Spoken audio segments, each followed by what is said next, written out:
Vous êtes sérieux? Un gouvernement prend un espace, le roi Bukangalonzo, 500 hectares. Vous faites la culture de maïs. La culture de maïs saisonnièrement prend 3 mois. Vous nous allez nourrir pendant 4 mois 50 millions de bouches, mais le gouvernement prend la décision de faire la culture de cannabis. Qui a déjà revendiqué 50 000 hectares, il y a cannabis. 500 hectares. 500 hectares, il y a cannabis. Diamba, 500 hectares. La Bukangalonzo. Mais si on peut bien dire là, la police va au Kangabata Simbi Diamba. Qui fournit ça? Le gouvernement. C'est Félix Tshisekedi des fournisseurs. Pourquoi il a. Sauf Félix Tshisekedi des fournisseurs. Pourquoi Félix Tshisekedi est chef exécutif à Télématabis, c'est impossible. Dans ces pays-là, il y a 27 millions des enfants à Payouana qui vivent sur la sécurité. Diamba, on est au Canada, ils ont partenariat. Mais est-ce que le Canada, ça n'a pas belleté au sein de Diamba? Est-ce que je me rappelle une autre question? Ma bisou, on a besoin de 27 millions de Congolais d'insécurité alimentaire. C'est une révélation que je vais vous faire. Tu sais qu'il se prépare à boycotter le dialogue Yabasango. Comment ça? Bamoukou n'anion sont complices. Mais je vous dis, pour regarder cette vidéo, Django place à bien Batouba, on l'a regarder parce que quand ça va se réaliser, je sais que ce que j'ai dit ici, on va chercher à m'arrêter, on va me menacer. Mais au nom de la rupture, au nom de la République, on n'a rien à cacher, nous ne sommes pas des banques. Pour ce que Bombi, l'obinga peut nous la victime, moi on a la victime, moi on a la victime. Tu sais que tu sors $50,000 pour acheter une Jeep à Coutinho Fernand. Coutinho et à Coutinho. Coutinho va rentrer bientôt à Kinshasa. Savez-vous pour faire quoi? Venir court-circuiter le procès Sabassang. Et tu serais d'estime que Dodo Kamba ne le fait pas bien. Il ne fait pas les poids. Il faut Coutinho. Aroyane et Lorona Ewana, il y a souvent le Congo les sous. Et alors, le Mukuna, tout c'est. Comment Coutinho peut sauver le Congo alors qu'il ne sait pas sauver lui-même? Non, d'abord parce qu'il est angolais. Comment on chasse d'autres étrangers dans les affaires du Congo? Mais on prend un angolais, Coutinho est angolais. Dans le bas qui est une archive, il y a conseil spécial, il y a président. En 94, Ngwanda l'avait arrêté. Il avait dit qu'il ne sera pas joué au Congo parce qu'il est angolais. Donc, Makambo abandonne le loté. Bakanga en 94, à l'époque, Honoré Ngwanda perd son âme, conseiller spécial en matière de sécurité président. Alors, est-ce que le processus de paix, pourquoi le président veut utiliser Kouno? N'a pas information, n'a Coutinho à Tchamou l'année gage. Pour après sa val, il fallait nommer sa fille. C'est pourquoi on nous a donné une ministre de la jeunesse qui a fait la science infirmière à l'ISIPA. Les Araratins. Quand ça t'a matin, et on est dans l'eau. Simplement, pour répondre à Coutinho que nous sommes prêts à travailler avec vous. Bon, quand l'émission Coutinho est arrivé à rentrer à Kinshasa, il va travailler pour court-circuiter. Je demande aux Congolais, à la population qui croit à notre combat, de ne pas aller. Koyamba Coutinho dans l'aéroport. Au moment il dépêche ma partie de l'église pour qu'il y ait un aéroport. Bon, quand la maman a le balélo, je sais que nous sommes la victime, mais c'est l'histoire que nous sommes en train d'écrire. Et nous n'avons pas peur d'être victimes parce que sans être tués, sans être arrêtés, nous sommes toujours dans la prison. Nous sommes tous dans une prison à ciel ouvert. Coutinho va être reçu à grande pompe. Coutinho va organiser une journée de prière au stade de Martyrs. Et Barocha va moyen pour Baroton de Belé. Encore une fois, ils vont utiliser notre pauvreté pour Batonda. Balobake, Coutinho est plus populaire, donc c'est fini. Rapport de force établi. Alors, si Coutinho est sérieux, comment il accepte de court-circuiter un processus où le peuple n'y vit son état physique? D'abord, à d'autres temps, la chaise roulante électrique. Pas que Coutinho et Sengragi Batika et Kimia ça, c'est un. Je vous montre comment tu sais qu'il n'aime pas le Congo dans Mamazo Sal. Entre-temps, c'est lui qui a demandé à son équipe de travailler avec le secrétaire technique à Senko en ajoutant pasteur à confession religieuse pour dégager une feuille de route. Mais de l'autre côté, nous avons un plan B. Ils ont gardé pour court-circuiter en mode Apemben. Alors, qui veut le désordre, qui veut la paix? En même temps, comment à chaque façon que vous avez Kabila Makambu, il faut que vous ayez en droit pénal congolais. Son ami Nekonono a Bomaki Owen. Ça veut dire que Nekonono avait donné un coup mortel à Owen. Au cas contraire, pour dégager la responsabilité de Nekonono, il ne faut pas qu'un mouton fasse un coup mortel à Nekonono au terrain intellectuel qui garde le clé de la prison. C'était Kabila. C'était la direction de la prison. Ok? Qui avait ouvert alors? Ça dit garder en prison. Mais Daniel Safwa lobi bazaki na ye na boloko continue azaki na ba pratique malamu te vis-à-vis ya bileke. Ça veut dire que pour le Kabila beta qui continue ne tawana, il faut pas kango bato ba poser qui acte, ba on ne va citer Kabila comme auteur intellectuel. OK? Qui avait ouvert la prison, qui avait touché Coutinho. Pensez-vous un président de la République peut se déplacer la nuit pour aller tabasser un prisonnier à la prison? Quelle que soit la tyrannie, donnez-moi l'exemple d'un dictateur qui a fait ça. Moi, j'ai toujours lancé ce défi. Continuez tellement liboso bandimné, c'est bien derrière le roi Azoya. Tant pour ça la messe on a c'est une union sacrée. Acha le beau qu'on la Bible. À telle nation congolaise en face. Allo ba comment on a fait. C'est les jours où je veux croire au pasteur congolais. Non, Sabino, c'est un observateur une minute de silence. La commune va tout fort, le bilan de Sambani, la commune y a Tchoko.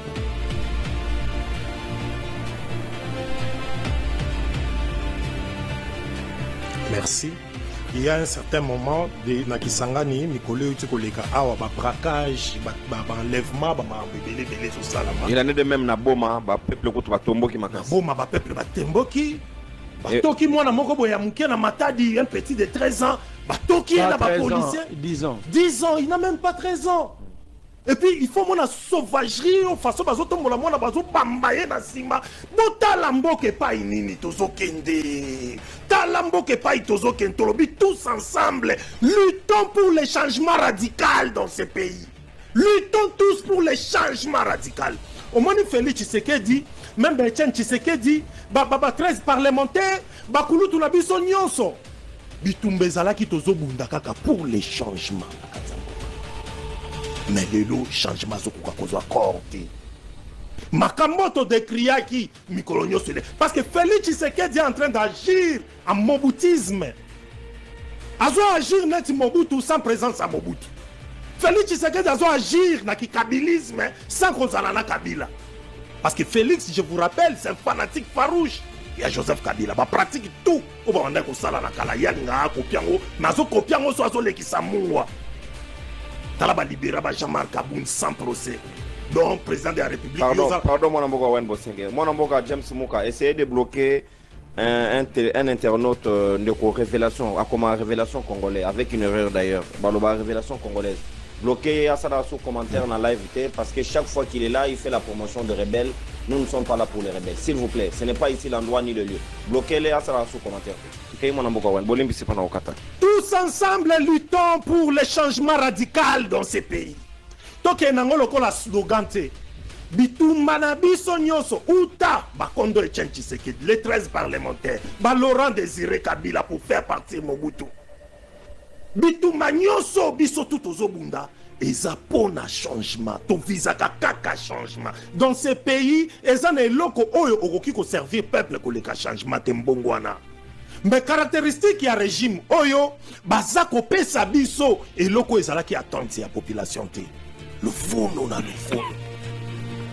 Ce qui batie biso na minimum ya bimata na mambali ya rolia to résoudre. Vous voyez pourquoi l'homme blanc revendique partout?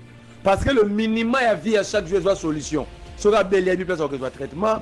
Moi na ya ke na classe dans la mbongo te, ba restaurant on fait les aides. Ba mon va problème élémentaire à vie et trouver solution. Ce que peut faire la monter esprit à remonter le revendiquer bilogo za likolo.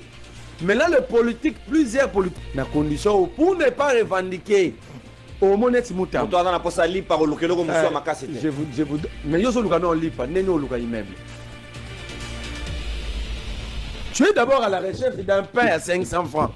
Mais yo au longo na yo lo zongo to bio na poste à 10 niveaux. Ba kango libomat. C'est comme ça qu'on nous maintient dans la pauvreté. Au bon exemple Mutamba. On dit que Mutamba est devenu populaire, c'est faux.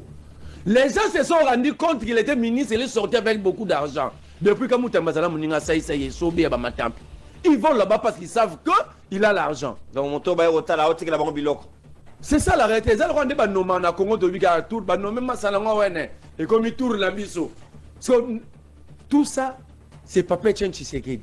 Aloba, so izambongo l'État, so ba pesibino, bolia. Il a détruit toute une génération. Mbongo l'État balia ngo bongote. Mbongo l'État peuple a bénéficié ngo na ba action communautaire. Batongi banzela, batongi ba hôpitaux, mais un grand leader. Qui est ses parents qui peut accepter atinda moane agrelia mbongo d'origine illicite? Non, Rose va révolutionner Mouyibi, moi, Ibi, on a besoin de lien. Jamais, les mais papa Etienne a envoyé la jeunesse. D'aller. Abiba Chada Rwanda, parce qu'il va bon à l'État, on va plus de besoin. Au lieu de demander au peuple, tant que grand leader, de s'opposer à ce système, de dire non, vous avez la besoin de tout. Mais papa Etienne a dit, voyez-vous, c'est lui qui a formé cette classe politique. Parce que 80% des acteurs sont de l'école tshisekedi. Voilà pourquoi il détourne. Parce que c'est enseigné dans les écoles. Mais ce sont les mêmes professeurs de Gonono Yonanga et tout ça en CM13. Bakay ko décerné Honorus Kausa na président Tshisekedi. Ngala yo to sale to bi mais ça c'est quel type de classe scientifique? C'est quoi l'élément pour faire distinguer le président de la République pour pas payer ça y est diplôme wana? Aucun élément.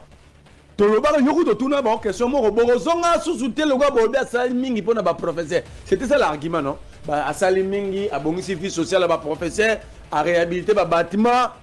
Moi j'avais dit que le professeur, balabala. On ne peut pas voir la grandeur d'un président pour avoir repeint les auditoires. Le professeur, bango moro ba na kata corruption. Et moi j'aurais jamais pitié d'eux. Il faut pas subir parce que lorsque ben là bon ba $1000, ba lati tos pour décerner des diplômes. Ils ont terni l'image de la République. Honorus Kausa, ils ont quand même diplôme de mérite à l'écolo. Ba pesango mutu pour n'avoir rien fait. Ils étaient fiers. Non, ba formé bango. Non, en retour ba formé banani pour na gouvernement ba sala ba mécanique na ISI ba na kati. Bat basala ba c'est filmé na ISI pas ba na kati. Bat basala ba nutrition. Ba forma Félix Tshisekedi, ba forma Grâce Coutinho. Félix Aloba ba forma Eliezer. Félix Aloba tanga na Belgique. Donc ba former la giva. Grâce Coutinho sali exploit na Paris chrétien. Atanga nyos on a 14 ans. Azala ki awate. Bon ba former la giva. Ba forma nani. So ba forma ba tu faut pas so ni bango moko. Regarde la gestion. Quand vous formez les gens, ça dit vous mettez des produits sur le marché. Donc dans la société pour transformer la société. Est-ce que la société congolaise est transformée positivement? Toye awa na yebisio po na ba professeur. En tout cas pas inono de Merlin Aouti Koloba. Bazo ba ki s'appelle na mowa. Ba professeur na biso baza incarnation. Talokoso. Il y a le koso. Incarnation lelo oyo no professeur, c'est-à-dire sur ce oyo to tchaki to kiko tcha espoir na mboka pour un changement, mais bazo se comporter na ba charlatan. Kaka bango la plupart ba professeur oyo zomo na bango awa. Bango ba ko kumisa la biso Félix awa. Bo bisanga na par rapport à quoi Félix Tshisekedi a se distinguer kana nini bo pe ce titre wana ya honoris causa. Félix Tshisekedi par rapport à quoi ces professeurs, tous ces professeurs que vous voyez, ils accompagnent ce régime.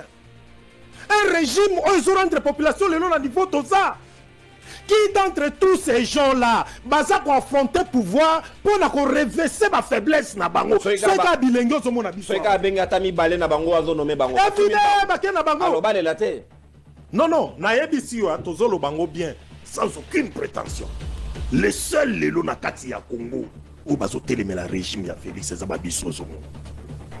Bato bazolo ba non ça suffit, ça ne peut plus continuer comme ça. Zababiso, pas ces professeurs là. Ils aménagent le pouvoir. Malgré ça la biso mais dans la dignité. Mais dans la dignité. Batunyo so wana il se taise. Batunyo so wana qui ne dit mot consent. Consentement à Batouana est approuvé de manière éloquente qu'ils accompagnent le pouvoir. Bozo les panani. Sabi na mapo yoke ko lela wana. Ozo le panani po simanango o kote pas soumina yambio après si bino mbongo bobimisi pour changer langage. Ce que biso so to lobito so na pona bino na simanango bobimisi biso sikoyo yolela. Pourquoi il faut rupture? Pourquoi il faut pas tout le monde? Imaginez-vous, Moukongo, Moutamesana, les Wandouné, Moutsambo, avant de calme. Tu sais qu'il y a Tombo qui est Moukongo. Moukongo sera allé Moutsambo, n'a un safou. N'a quoi, n'a un fou, avant de naïe. Peuple moro hospitalier, posé à l'obaraté, il y a l'ouzitou. Mais Moutalizitou a tout mis à bureau à l'État. Ça doit interpeller la conscience collective. La majorité des révolutions au Congo, soit à l'Équateur, soit à l'Est de la République. Pas au Congo central. Bakanga bango inga basilikate. Bateki bango pora matadi, basilikite na même régime. Mais si on comme le niveau, ça dit que c'est que d'amemi bango na mire na souka. Imagine que parce que quelqu'un a témoigné contre Kabila et John Numina pour ça chez Béa a commis commandant bombe. Poser la question maintenant à Tshisekedi et à celui qui l'avait nommé. C'était par quel critère? Moutouassa dit plus de 20 ans, ça l'a sous Moussala qui sodaté. On devait les recycler. Comment il s'est retrouvé commandant là-bas? Nous sommes abandonnés par nos propres dirigeants. Et le peuple l'acquise des collaborations avec le criminel. Ce n'est pas moi. Le peuple a tombé parce que les commandants de la police et les policiers s'organisent avec les criminels. Ça reste à vérifier si le peuple a réellement raison ou pas. On n'affirme pas, mais c'est ce que le peuple disait.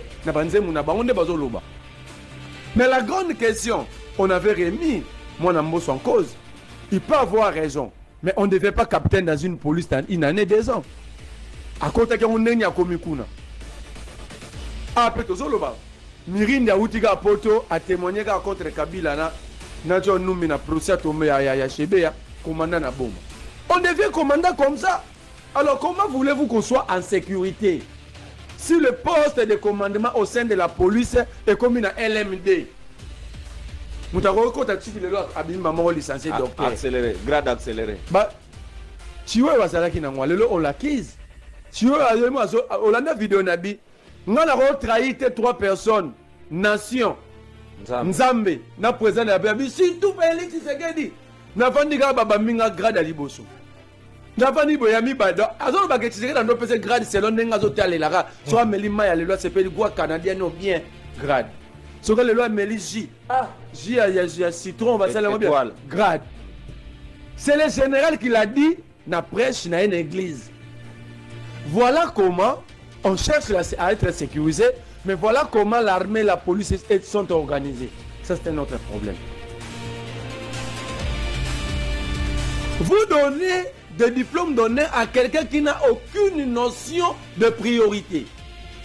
Mais d'abord, token non a geste, acte posé. D'abord, non. Est-ce que ça dit qu'il y a non. Est-ce que c'est non. C'est honorant. Je suis d'accord. Acte posé tout au coma. Il fallait expliquer que le professeur Oyo, la dignité pour le respect, s'ils avaient refusé, ils sont allés avoir perdu. Ça dit que les Arazei, les militaires ont salon remisé. Ceux qui baboyaki, Premier ministre Ngabanga. Ça veut dire la première ministre, elle a fait à connaissance ce groupe. Prof Oyo bangonde batoni na sandwich. Non, prof o batoni na cabinet ba ministre.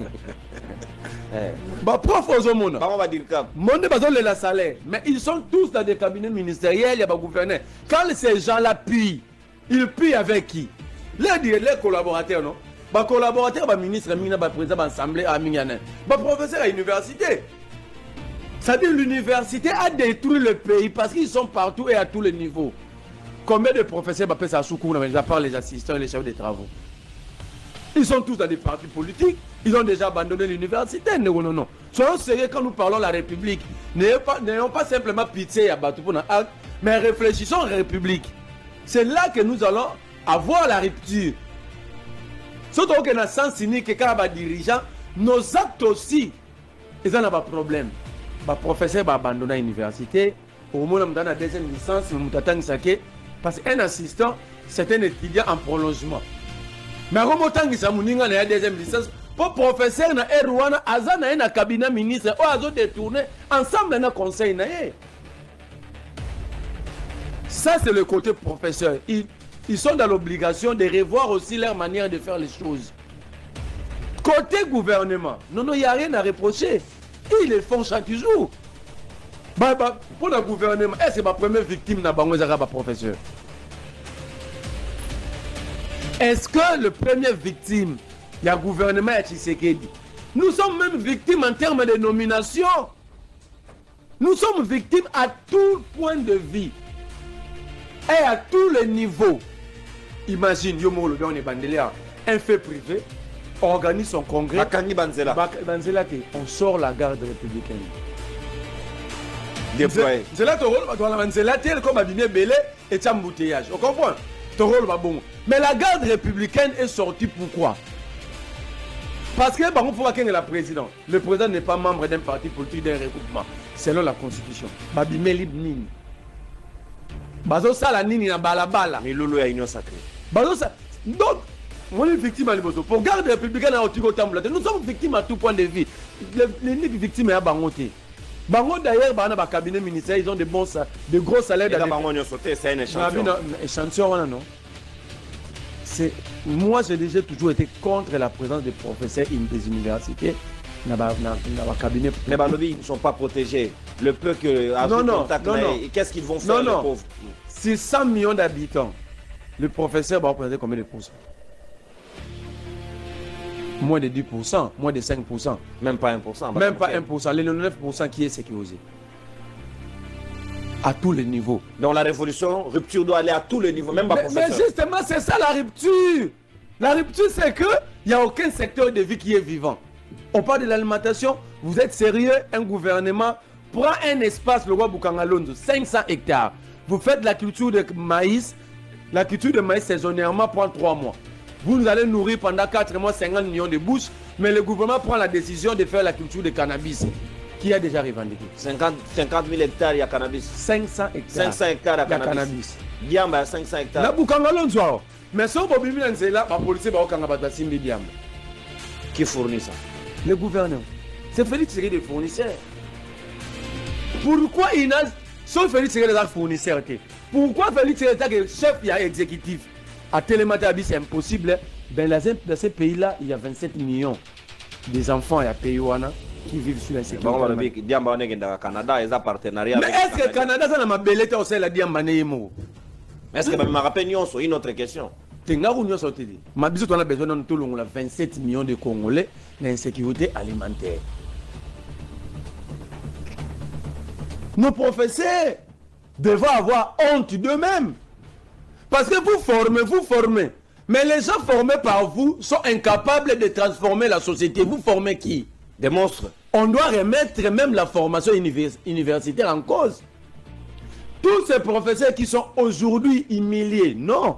Ils sont humiliés parce qu'ils avaient humilié la République hier en décernant un diplôme d'honneur à quelqu'un qui ne le méritait pas.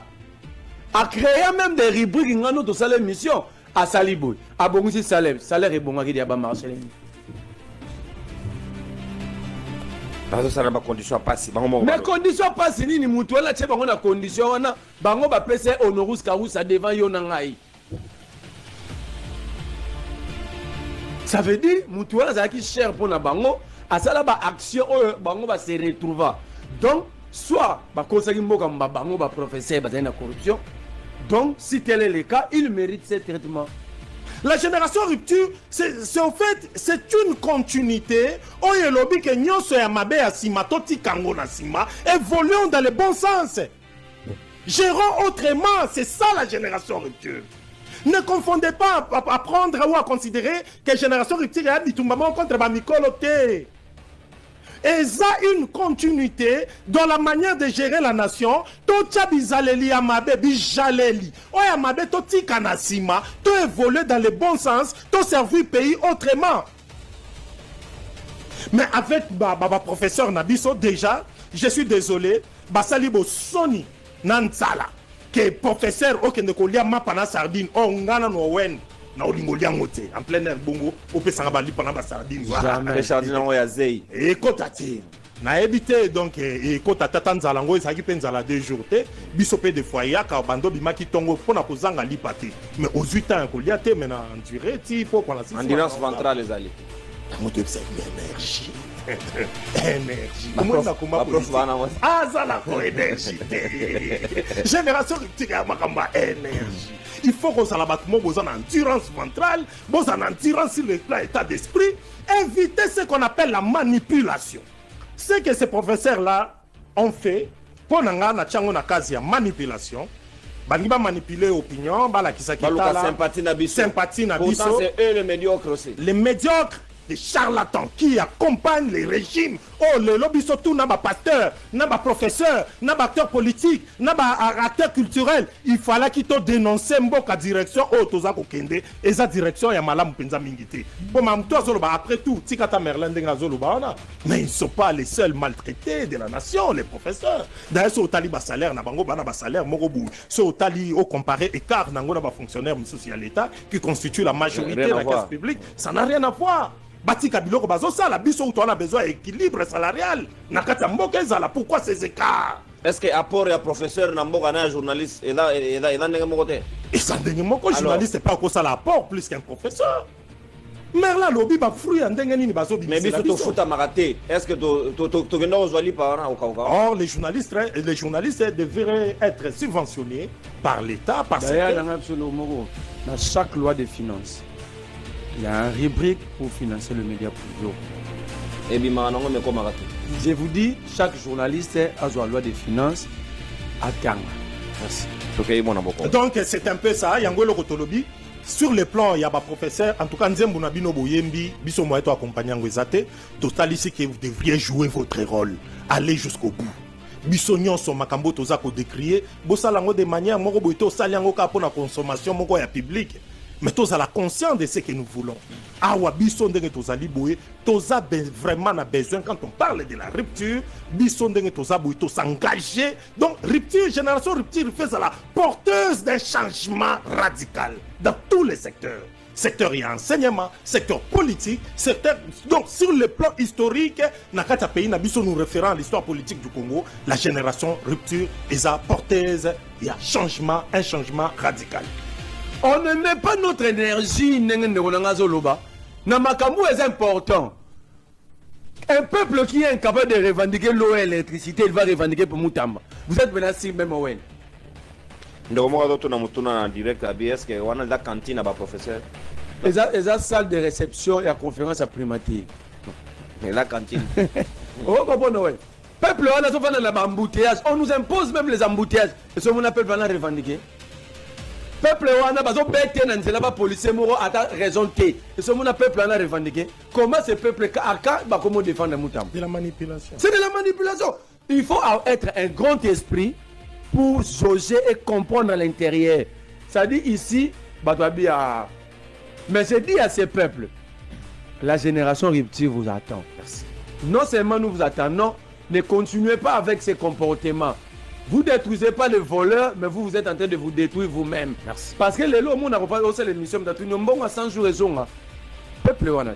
Maintenant, bakanga caméra, babete banan bagage na triomphant. Quand peuple wana, ayako revendiquer nini, on va tirer la caméra ça innocent. Mais quand le même peuple plusieurs années vous pose la question, bon zonga, qui est inconscient entre les dirigeants et le peuple à ce moment-là. Merci.